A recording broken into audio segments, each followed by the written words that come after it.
சென்னை குன்றத்தூர் அருகே எலி தொல்லைக்கு வைக்கப்பட்ட மருந்தால் 2 குழந்தைகள் உயிரிழந்திருக்கின்றனர். அண்மை செய்தியாக பார்க்கிறோம். வீட்டில் அதிக அளவில் எலி இருந்ததால் எலிக்காக வைக்கப்பட்ட மருந்து காற்றில் பரவி மூச்சு திணறல் ஏற்பட்டு 2 குழந்தைகள் உயிரிழந்திருக்கின்றனர். அண்மை செய்தியாக பார்த்து வருகிறோம். கூடுதல் விவரங்களோடு செய்தியாளர் சோமசுந்தரம் இணைகிறார். சோமசுந்தரம், விவரங்கள்.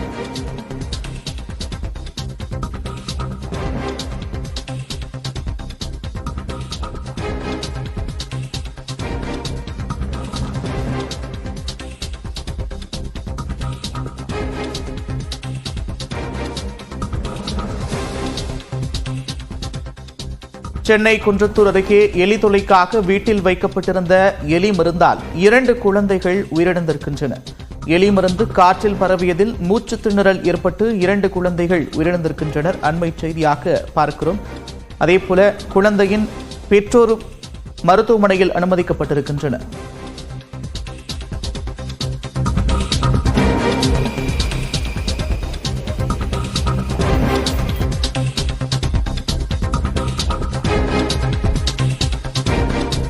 சென்னை குன்றத்தூர் அருகே எலி தொல்லைக்கு வைக்கப்பட்ட மருந்தால் 2 குழந்தைகள் உயிரிழந்திருப்பது அதிர்ச்சியை ஏற்படுத்தியிருக்கிறது. அடுக்குமாடி குடியிருப்பில் குடியிருக்கக்கூடியவர்கள் வீட்டில் அதிக எலி தொல்லையின் காரணமாக எலி மருந்து வைத்திருக்கின்றனர். அந்த மருந்து காற்றில் பரவி மூச்சு திணறல் ஏற்பட்டு குழந்தைகள் உயிரிழந்திருக்கின்றனர். கூடுதல் விவரங்களோடு செய்தியாளர் சோமசுந்தரம் இணைகிறார்.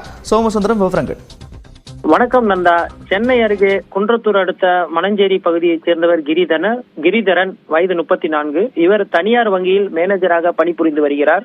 இவரது மனைவி பவித்ரா, இவர்களுக்கு விஷாலினி என்ற 6 வயது ஒரு பெண் குழந்தையும், அதே போல் 1 வயதில் சாய் சுதர்சன் என்ற மகனும் உள்ளனர். இந்த நிலையில் இவர்கள் வீட்டில் எலித்தொல்லை அதிகமாக இருந்த நிலையில் அதனை விரட்டுவதற்காக வீட்டில் ஆங்காங்கே எலி மருந்து பொடிகளை படர விட்டுள்ளனர். இந்த நிலையில் அந்த எலி மருந்து வைத்த நிலையில் அந்த மருந்தின் நொடியானது வீடு முழுவதும் பரவியுள்ளது.